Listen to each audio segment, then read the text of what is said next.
All right, we will go ahead and get started. Good evening, everyone. Thank you for joining us for our first webinar of the new member year. And so just some housekeeping. I'm going to put in the chat throughout a little reminder to sign in, especially if you are a RD or DTR that would like the CEU. I will need your CDR number as well as your email so we can have that on file and I can get that to you tomorrow. And so please keep your microphones on mute throughout the presentation so we don't have any distractions. And then as Dr. Fakier is speaking today, feel free to utilize the chat and enter questions as needed. So I'm going to go ahead and just give you a little bit of a background on Ms. Catherine and why she's joining us today. So Dr. Catherine Fakier earned her Bachelor's of Science in Nutrition and Dietetics from LSU, a Master's of Science in Nutrition and Wellness from McNeese State, and a PhD in Human Nutrition from LSU. And after completing her dietetic internship, she began working as a clinical dietitian at Our Lady of the Lake Medical Center in Baton Rouge, where she received specialized training, including nutrition-focused physical exams and malnutrition documentation, as well as completing nutrition assessments on a variety of patients, including those in critical care and surgery trauma. Throughout her tenure at Our Lady of the Lake, Dr. Fakier served as lead clinical dietitian, clinical nutrition manager, and was part of the TPN management team and stem cell transplant committee, as well as served as a preceptor for dietetic interns and became the 4th dietitian in the state of Louisiana to be a board certified specialist in oncology nutrition. And Dr. Fakier is the founder of the Franciscan Missionaries of Our Lady University Combined Masters of Science in Nutritional Sciences and Dietetic Internship Program, where she currently serves as program director while still maintaining weekly practice at the lake. And she's received several recognitions, including the 2015 Southern University Outstanding Preceptor of the Year, the 2019 Recognized Young Dietitian of the Year, and the current 2022 Outstanding Dietitian of the Year for the state of Louisiana. And that is why I have asked her to come today to continue our tradition of having our first brand speaker be the current Outstanding Dietitian of the Year to help impart some wisdom to our membership on what got them that award. So I'm going to turn it right over to you, Catherine. All right, thank you, Erin, so much. And thank you all for joining me this afternoon. It's really my honor and a privilege to be speaking to you all. I was very honored when Dr. McKinley asked me to talk to you all today. And so as she was asking me to speak, I was thinking, what do I have to say? You know, what do I have to talk about? But I feel like I have a lot to talk about. I feel like I have some wisdom perhaps to share. And this presentation, I hope to inspire maybe some of you to reach your full potential and hopefully to give you some strategies for building your resume and embracing leadership opportunities that you see fit for you. So the learning objectives for today, we will review some nomination criteria for professional awards. We'll examine strategies for building a robust dossier, and I'll explain what that is. And we'll explore some local, regional, and national opportunities for leadership roles and professional development. And as you all are aware, this presentation is approved for 1 continuing education unit. So again, be sure to sign in for you to receive your CEU. All right, so we do have the chat box open. I kind of want to make this an interactive webinar or talk today. And so I have a couple poll questions that I'm going to ask you. And the first poll question is, I want to know where all of you are in your professional career. I do recognize some of you on the call today, and it's good seeing your names, and all of you that I don't recognize your name, I do hope to meet you sometime in the future, and I am looking forward to that. But can you just drop in the chat where you are? Are you an undergraduate student? Are you a dietetic intern? Are you a new RD? Do you have some experience as an RD?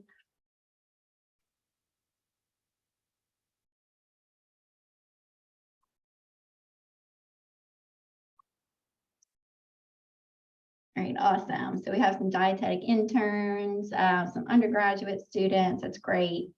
RD that's been RD for 9 years, so a little bit more experienced.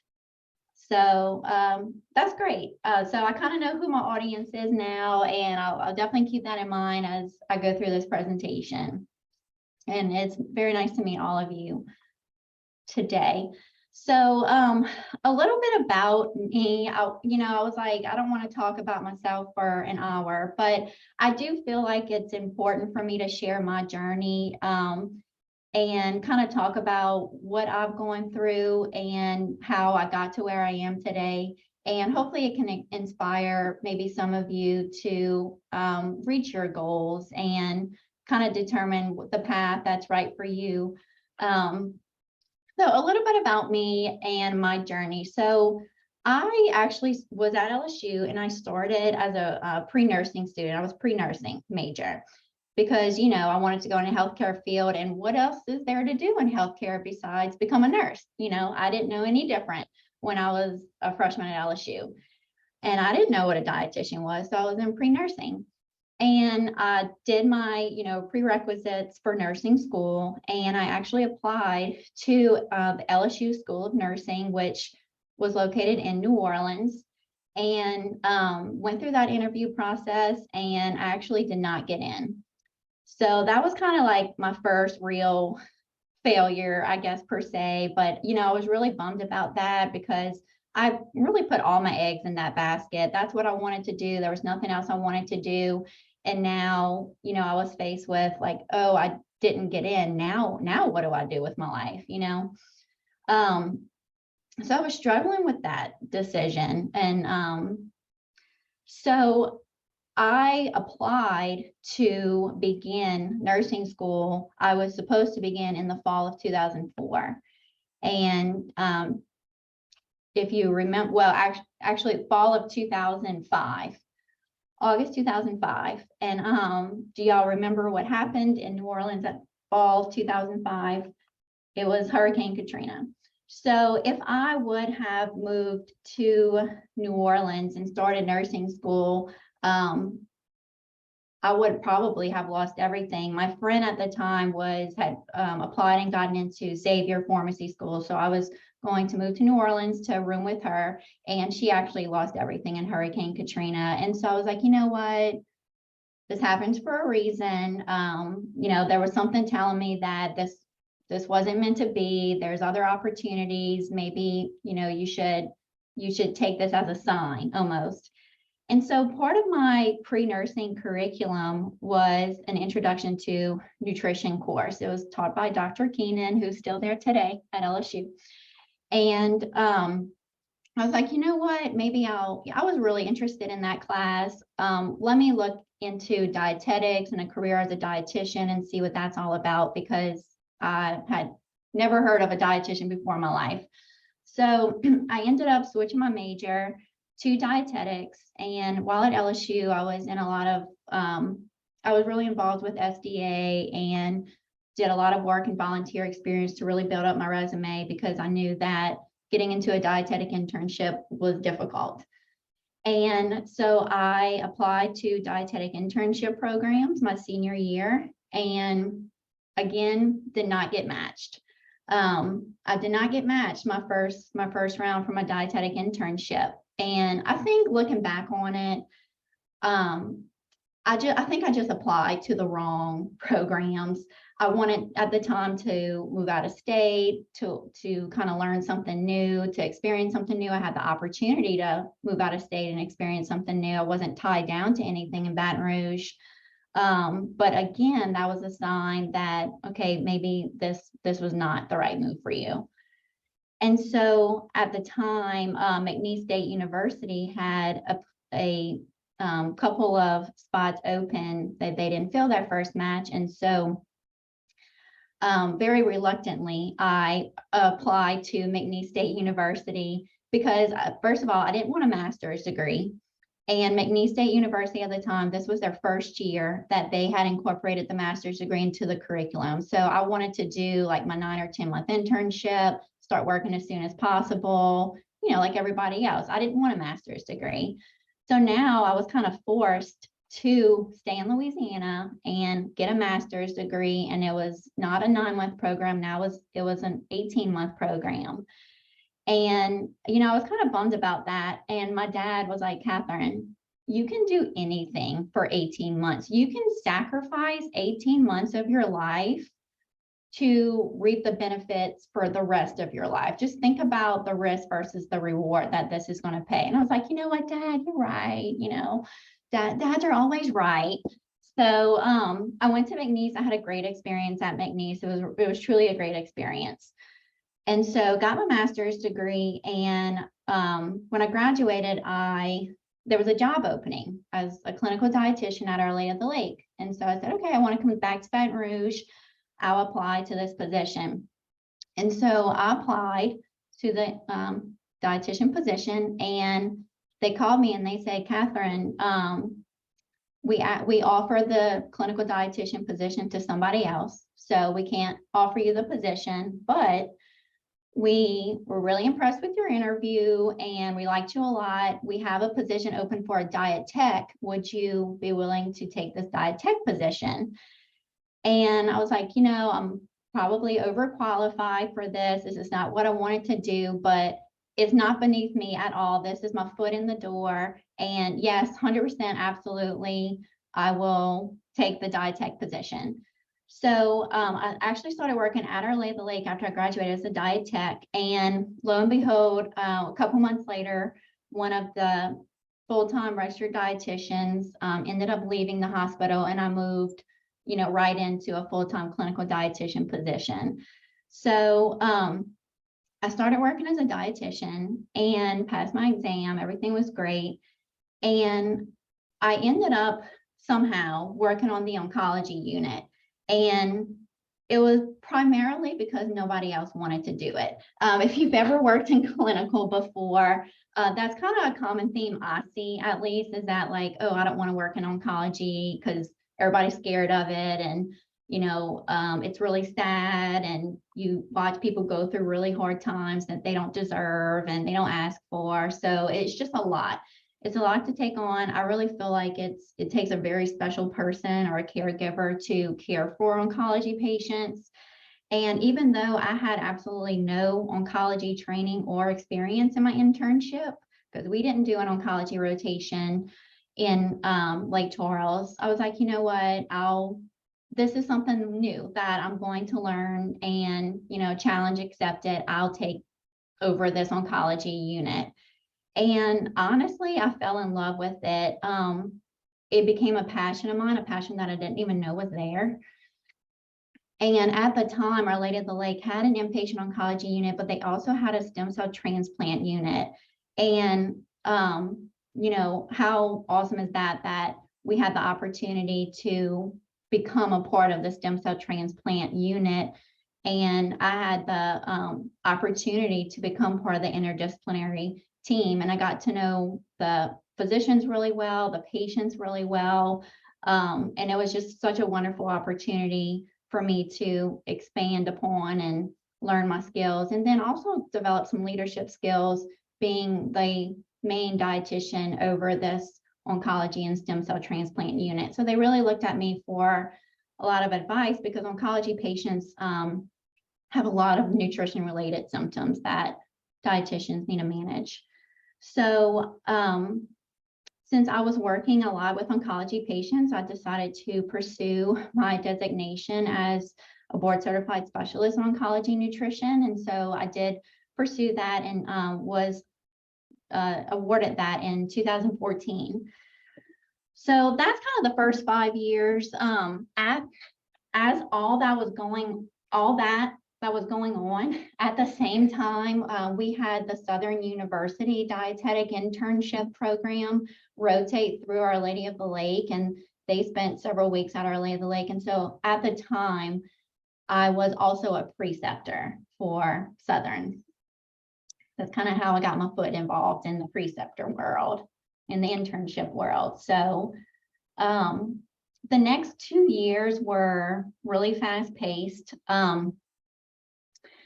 I got my CSO certification in 2014, and then I was doing a lot for the department in terms of like scheduling and different things like that, some type of leadership responsibilities to assist the clinical nutrition manager.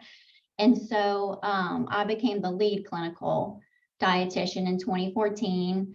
And then at that time too, I was working really closely. One of my colleagues was part of the land board, and she was on the public policy committee.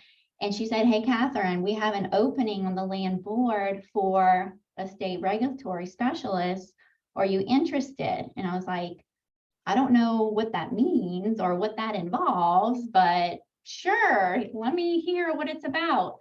I had never been involved in public policy, didn't really know anything about it. Again, really didn't learn a whole lot of that in my internship, and really wasn't exposed to that at Lay of the Lake. But I said, sure, I'll learn something new, let's do it. Again, challenge accepted.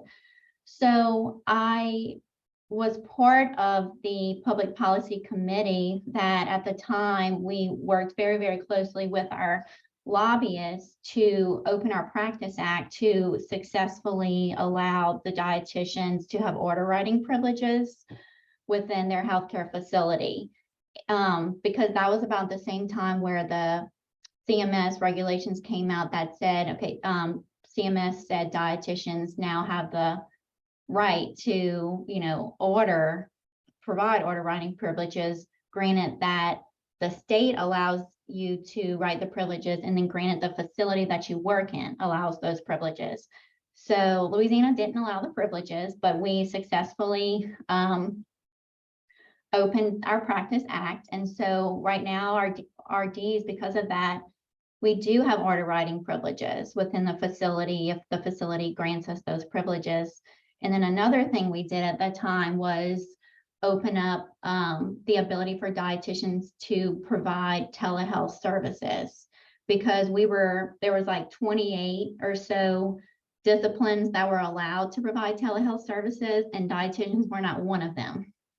Looking back on it with the whole COVID and pandemic era, this was such a huge blessing, because if we wouldn't have added dietitians to the telehealth services, dietitians wouldn't have been able to perform telehealth during the pandemic. And we know that that was such a crucial part of patient education and communication. So in the next year, in 2015, our clinical nutrition manager at the time moved up in the organization. And so I had the opportunity to become promoted to clinical nutrition manager. And in my promotion to clinical nutrition manager, I was the main point of contact and kind of like the site coordinator for Southern dietetic interns at our Lay of the Lake. And so throughout my involvement and coordination in that year, I won the 2014-2015 Southern University Preceptor of the Year Award. And I put that there because that was kind of my first inkling to, okay, maybe I'm good at this. Maybe I'm a little good at this. Maybe, I want to pursue some type of involvement with a dietetic internship, or, continue to serve within the internship in this capacity. And I really did enjoy it. So when I was clinical nutrition manager, I Lay of the Lake every quarter, they do a day of learning. It's called a day of learning, where all directors and managers come together and we just have a day of learning on different topics. And the deans it was our Lay of the Lake College at the time, because our Lay of the Lake College, now Fran U, is part of the health system for Our Lady of the Lake. The deans from Our Lady of the Lake College were at this day of learning. And it just so happened that the dean of the School of Health Professions was sitting at my table. And we got to talking, and I introduced myself, and she went to high school with my mom. And it was just a really small world, because she knew a lot about me and I didn't know her, but we knew a lot of the same people. And we had a great conversation. And then, so I asked her, I said, why doesn't Our Lady of the Lake College, like, I'm just curious, why why don't they have a nutrition program?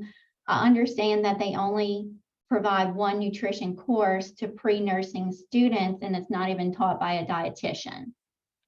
So let's talk about that. And she was like, well, we're looking to grow we're looking to add more programs to the university. We're looking for growth. Here's my business card. Why don't we talk? And I was like, okay. So a couple weeks later, we had our first meeting, and I met with the dean of the School of Health Professions. And that's kind of where the idea of the dietetic internship program at FranU started. I worked, when I was clinical manager, I worked with FranU for about 1.5 years, drafting up the feasibility study, presenting it to the committee, ultimately to the board of trustees to get approved. And then the following summer, in June of 2016, I was officially hired at FranU to begin developing the Master's in Dietetic Internship program. So I was hired as the Director of Clinical Education. It was really the assistant director at the time, because we didn't have any students, because we were still developing the program and it was still getting approved. But they said, Catherine, so we can hire you to develop the program, but we cannot hire you to teach. You cannot become a faculty member, because per our accreditation requirements, you're developing a master's program and you need to have a doctorate. You really need to have a doctorate in order to teach in a master's program. Since you have your master's, you can teach at the baccalaureate level, but really not at the master's level. So they said, in order for us to hire you as a faculty member, you really need to go back and get your PhD. And I was like, I don't know about that, because I had just found out I was pregnant. I was having my first child, so there was a lot of things going on in my life where I had worked so hard to get to that point. And now I know that I have to work a lot harder to pursue what I wanted. Ultimately, my ultimate goal was to become program director of this program that I built, and that I helped. I put like so much of my time and energy towards building this program, and now they're like, it's like, just within reach, and they're like, oh wait, you have to go back and get your PhD. And they said, we'll hire you as a faculty member if you begin your PhD, and we can justify that you're working towards your PhD. So, we can hire you as a faculty member. So after long discussions with my family and looking at, risk versus benefits and all that other stuff, I did begin the PhD program at LSU. I want to say reluctantly, but I was kind of forced to do it. But it was great. I'm so happy I did it. Again, I kind of went outside of my comfort zone, wasn't planning on doing that. But again, challenge accepted, something new. I'll keep learning. So I started in January 2017. Our first cohort for our program at FranU started in August 2017. And then fast forward a couple of years, I was recognized as the Land Young Dietitian of the Year. In August of 21, last summer, I finished my PhD from nutrition and from LSU in nutrition. And this is me and my major professor, Dr. Winnie Zhu, and Mike at graduation. And actually my dissertation research focused on food safety and oncology patients. So it was really neat, giving my passion and my experience with oncology patients to kind of twist it into research oriented focus, but still doing a lot of things that I loved to do, and continuing kind of the efforts that we were already doing at our Lay of the Lake in terms of food safety and neutropenic diets and things like that. So once I earned my PhD. I was promoted to program director. And then, as Dr. McKinley said, this year I was recognized as Outstanding Dietitian of the Year, which I'm very honored and very humbled to be recognized as that. And I still do maintain a clinical practice day at Our Lady of the Lake. I work 4 days for Fran U. My contract is that I work 4 days with Fran U and 1 day at the hospital, and that is to keep up my clinical skills because I am a program director in a clinical program. And so it's kind of the best of both worlds. I'm loving what I'm doing. I'm passionate about what I'm doing. You know, and I still, you know, 12 years later am doing kind of the same thing as I was doing 12 years ago, which is mentoring dietetic interns and seeing patients. So that's kind of my little journey. But I want to talk about you and your journey and kind of perhaps start thinking about, or if you haven't already, getting started with your journey and developing your goals and achieving your goals and ensuring that you're doing everything that you can do to reach your full potential. So I do want to say that it's never too early or too late to start building your dossier. And a dossier is simply just a collection of documents. And it's really important to start collecting documents and data and evidence to support your goals and document the really great things that you're doing to achieve them. And we'll talk a little bit more about that. But sometimes it's like, where do I even begin? Like, this is so overwhelming. Where do I even begin? And so I saw this picture. It came across like my social media feed a few days ago. And I was like, you know what? I like this because it spoke to me, and I was working on this PowerPoint anyway. And I was like, this is something that I really want to incorporate in it. I think it's relatable to what we're talking about right now. So I kind of want everybody to pop in the chat real quick. Like, out of all these steps, which step speaks to you the most? It says like, I don't, I can't, I want to do, how can I do, I'm going to try, I can do it, and I did it.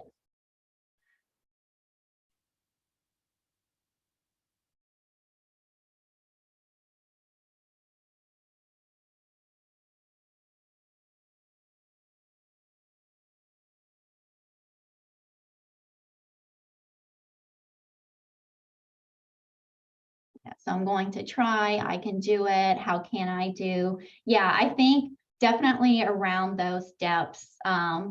It's kind of where you start, but you know, depending on where you are in your career, achievement of professional goals, it's, you know, depends on kind of what step you're on. The one that speaks to me the most is I'm going to try, you know.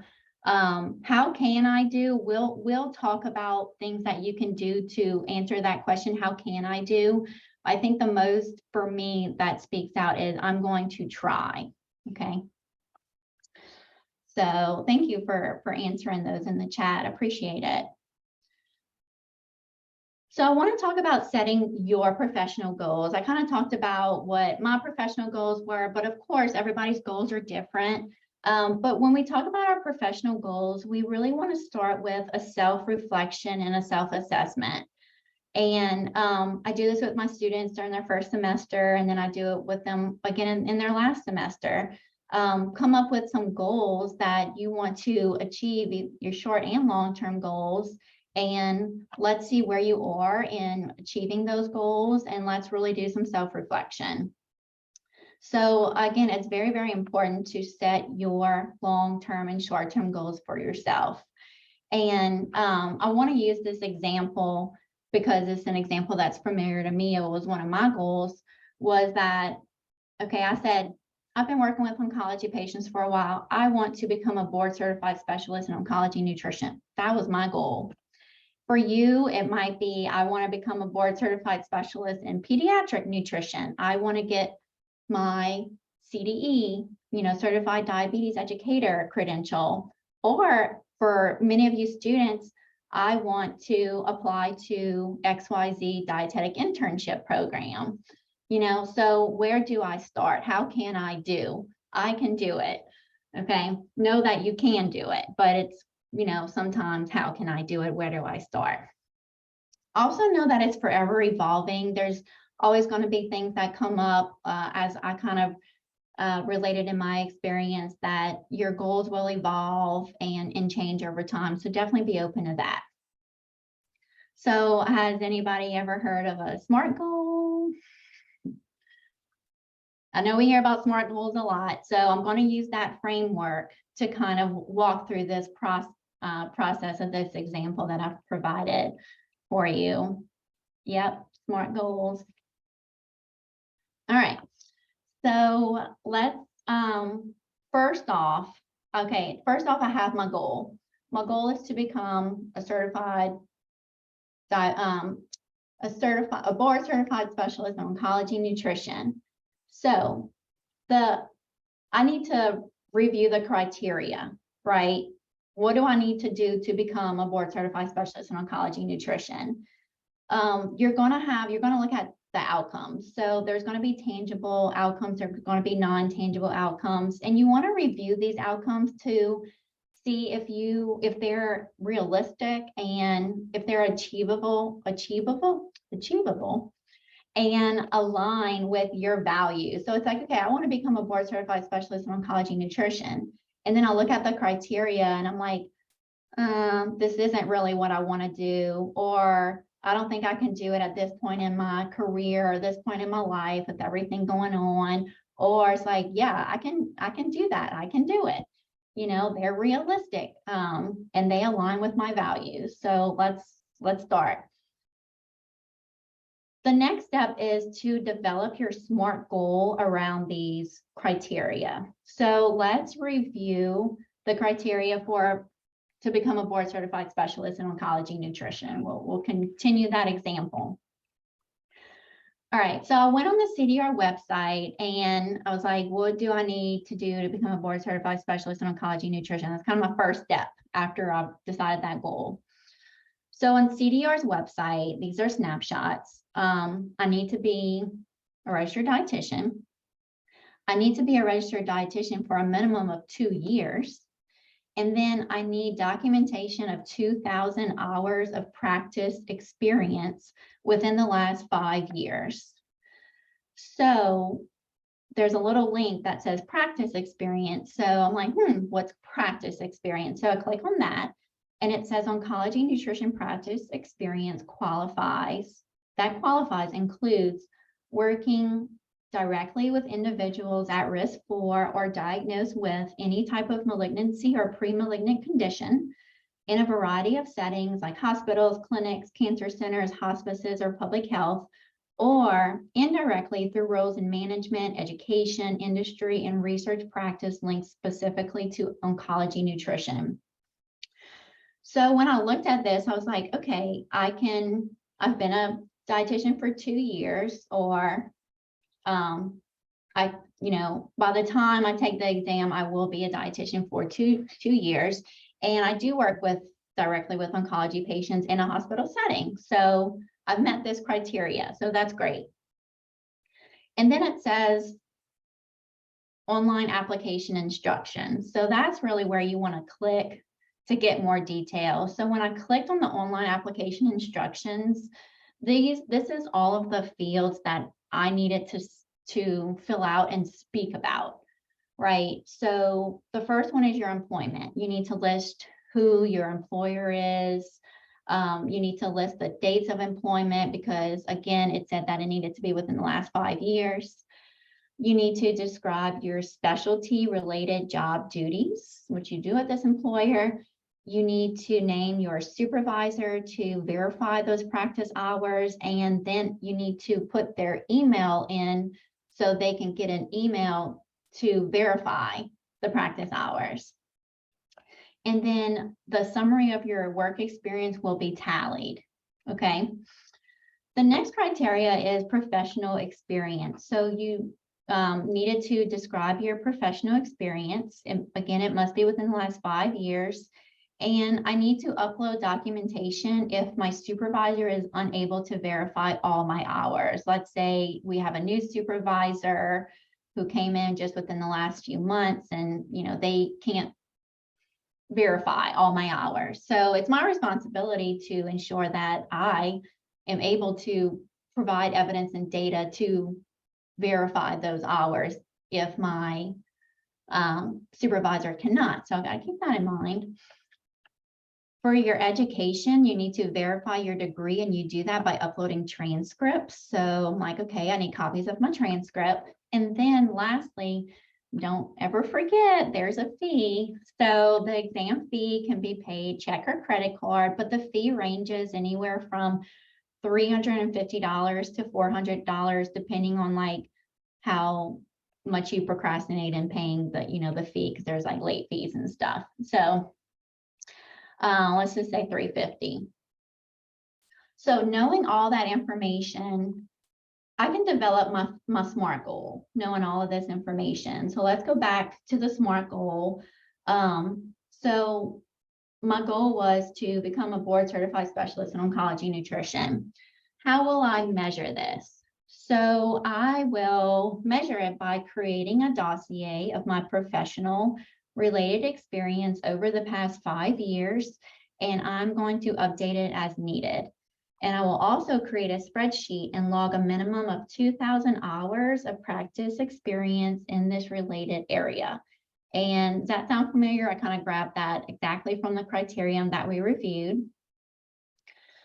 And then, is it attainable? So since I work full-time in a hospital in an inpatient oncology unit and a stem cell transplant unit, I can reasonably log around 6 hours of practice experience each day.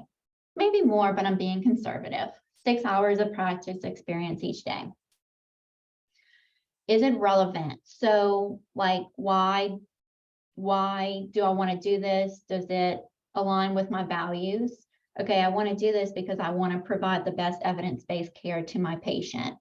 And does that align with my values? 100%, absolutely it does, because of course I want to provide the best evidence-based care for my patient. So it definitely is relevant to my professional goal.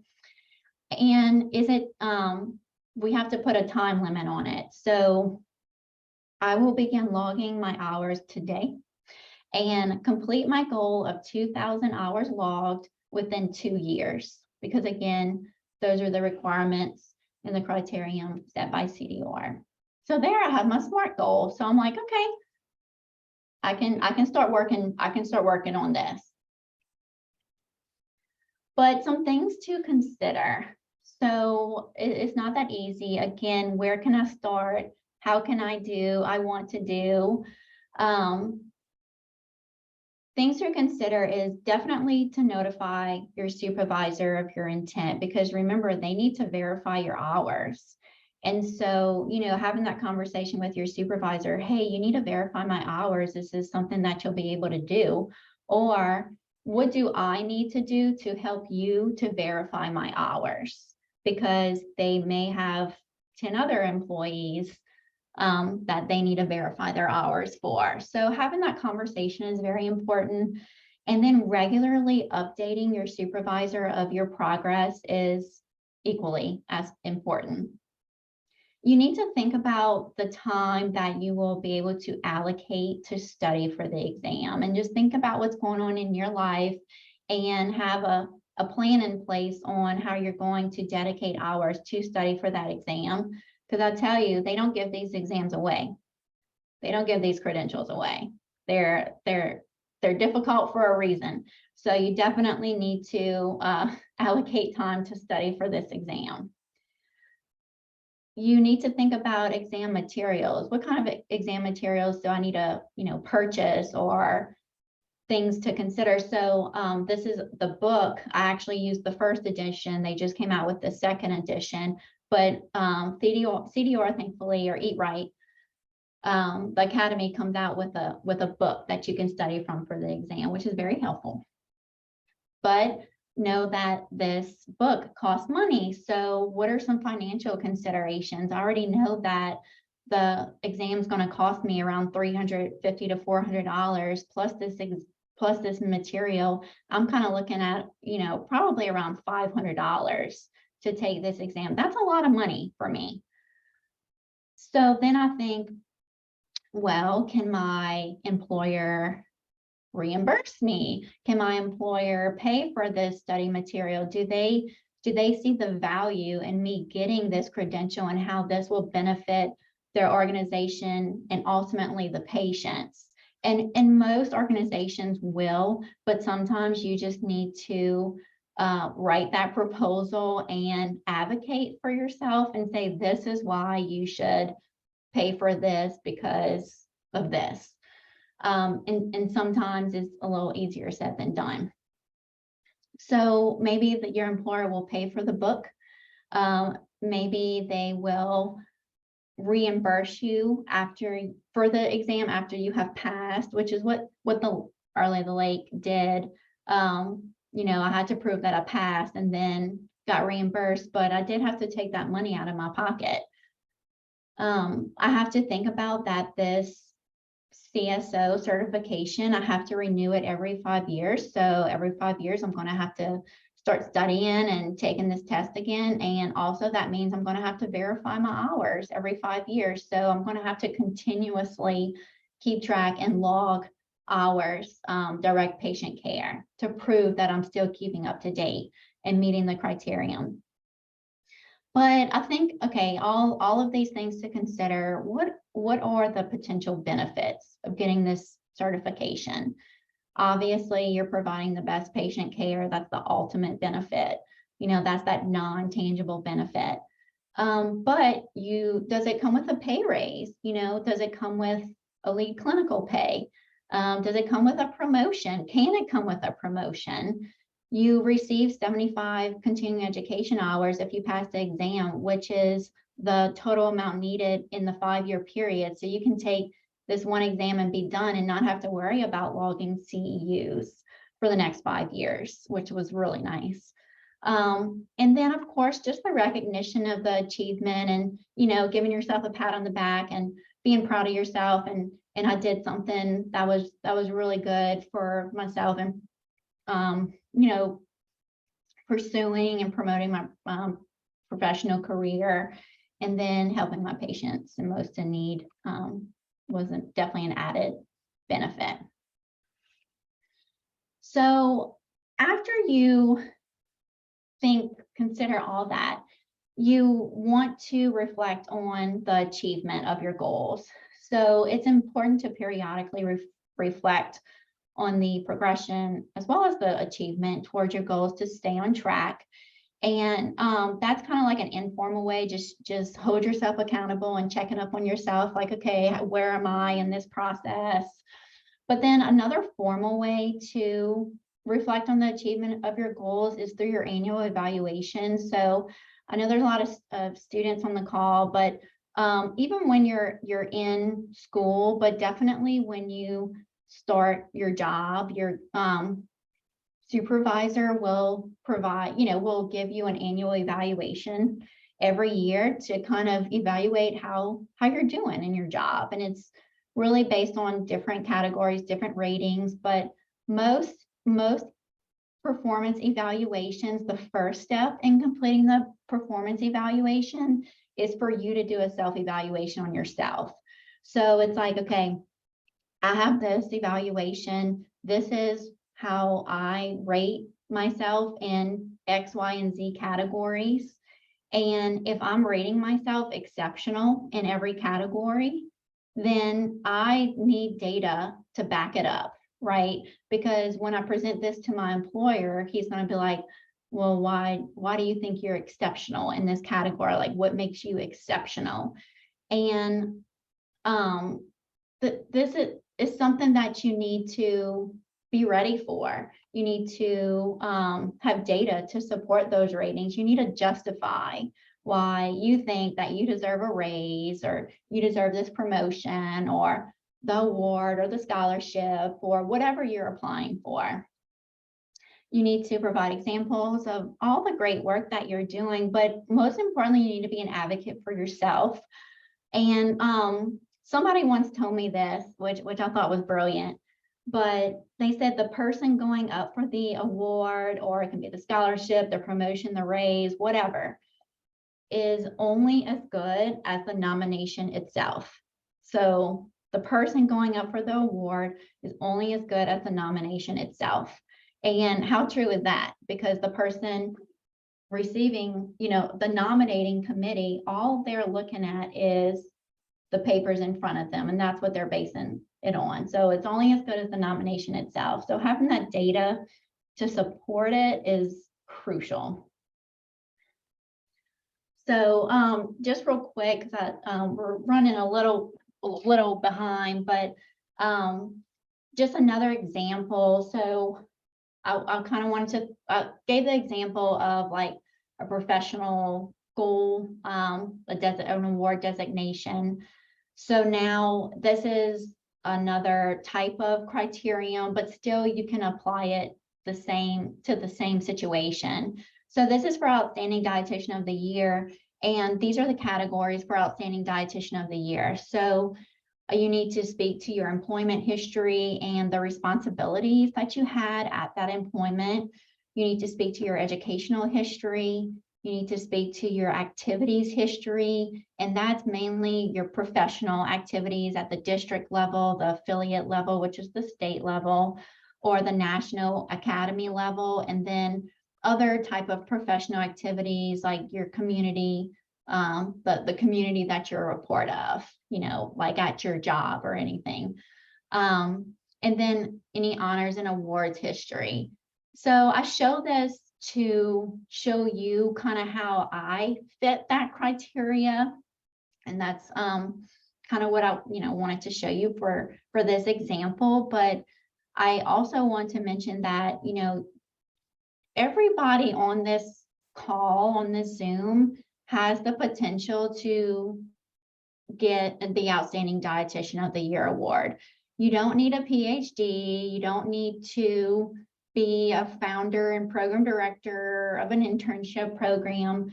You just have to have the mindset and the willingness to succeed in any goal that you have set for yourself, and display it in a way that you deserve this award, and justify the fact that you are deserving of this award. And I want to tell everybody on this call that everybody here is deserving of this award, okay?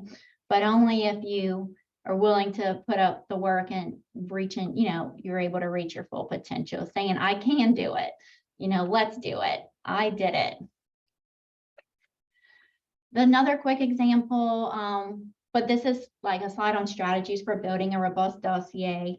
Again, a dossier is just a collection of documents, but it's very important to stay organized. That's like the number one thing, to stay organized when building your dossier.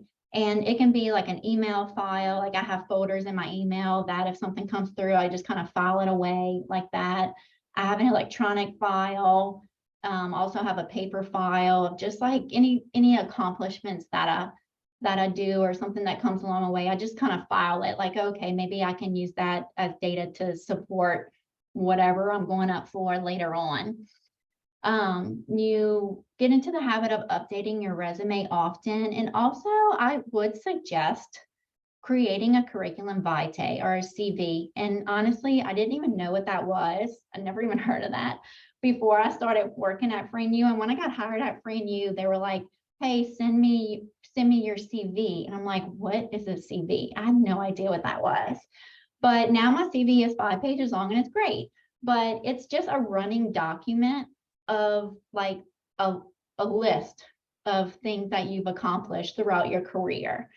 So it's a little bit different than a resume. On my CV, I have my employment history, my education, the awards and honors I've received, my certificates and training, professional activities, service to the community, grants that I've been awarded, accreditation documents that I've successfully submitted, because there are many, any type of invited lectures I've been a part of, my research and scholarship, workshops and programs, my courses developed and courses taught since I'm in academia, but it doesn't have to be for people only in academia.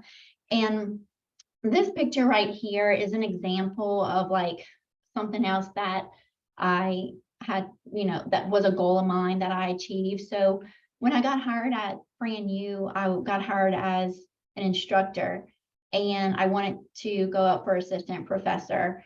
And so I started, this is how I organized my dossier for the assistant professorship. And I organized it by these different criterion. So I looked at the criterion to become an assistant professor, and it was these six categories. And so that's how I labeled the folders. And when I had evidence to speak to any one of the six categories, I dropped evidence in there. And then you can see the last folder. I'm already working towards my my dossier for associate professor, which I won't be eligible for several years now, but I'm already thinking about it. And that definitely is a goal of mine, but I have to start now to work on it. These is leadership opportunities that are available. This was posted in the LAN, this month's LAN newsletter. So read through that. There's lots and lots of leadership opportunities available. So definitely becoming involved. I would very much encourage you to be involved. That is one of the criteria for most awards or scholarships or any type of promotion is involvement in leadership. So lastly, this is my final slide, just some takeaways. Definitely never pass on an opportunity to grow and strengthen your skill set. You're always going to grow. You want to commit to a mind frame of lifelong learning. I learn something new every single day, and I embrace that. And you really want to commit to that mind frame. You want to be an advocate for yourself and for the profession, because again, you're the only person that can talk to the fact that you meet this criteria for this whatever goal that you're moving towards or working towards. Be open-minded to new adventures and challenge and trust the process and yourself. When I go back to be open-minded to new adventures, I said that I went to McNeese. I didn't want to do a master's degree. I very reluctantly completed that. But then when I got hired at FranU, I would have never been able to get hired at FranU originally had I not had my master's degree. So I'm like, well, thankfully I did pursue that. And again, everything happens for a reason. I really, truly believe that. And I just want to leave you with this. This is a quote that I love, and I pretty much recite it every single day. And it says, those who say it can't be done are usually interrupted by others doing it. And I originally saw this quote at when I was in high school at the chapel. There was in the chapel, there was a poster with somebody wrote on a Sharpie, those who say it can't be done are usually interrupted by others doing it. And I don't know why, it always just stuck with me. And that's kind of just been my motto. If somebody's like, oh, you can't do that, it can't be done, I'm like, challenge accepted, it can be done. Don't tell me it can't be done, because now I'm going to prove you wrong. So I love that quote. And then this is one of my favorite pictures too. I actually have this picture framed. It's hanging up in my office. It's a self-portrait of this little kitten painting himself as Mike the Tiger. So it's just so cute. So I hope you enjoyed my presentation, kind of hopefully inspired some of you. Drop in the chat. I want to hear what some of your professional goals are. But I know we're running out of time, so.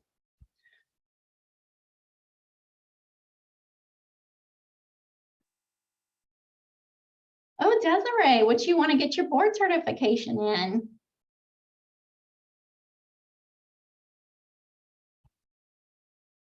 Oncology? Oh, okay.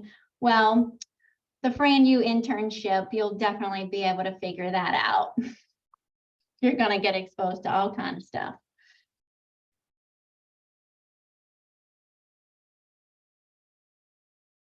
Yep. Brooke, you deserve to take a breath, but you definitely can do this. And I'm proud of you for pursuing leadership opportunities already as public policy coordinator for land, being that you just graduated. That's awesome. Really proud of you.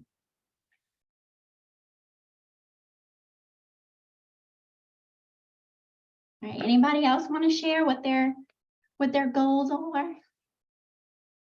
You may not know yet, and that's okay. But just be thinking about it. Where can I start? How can I do?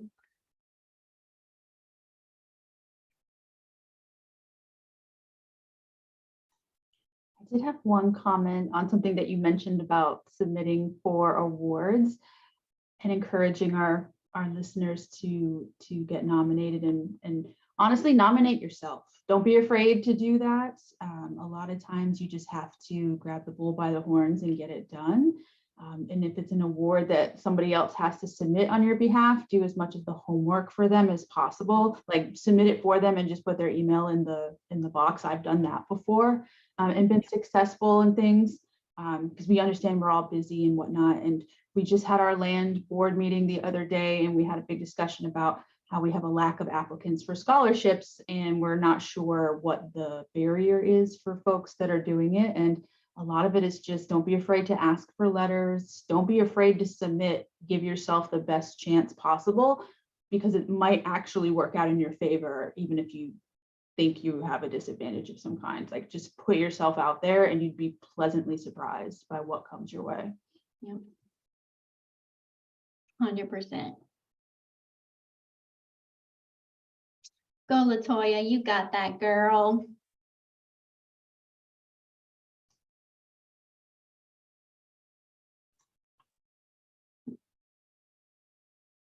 All right, do we have any questions or comments?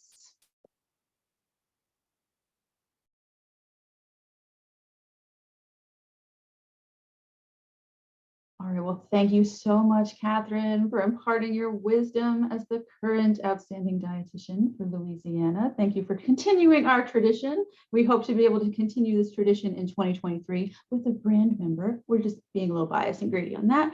And so I will be emailing out that CEU certificate tomorrow. So if you're an RD or DTR, make sure you sign in so I can get that email to you. Brooke's so excited because now she's part of the club and can get her CEUs.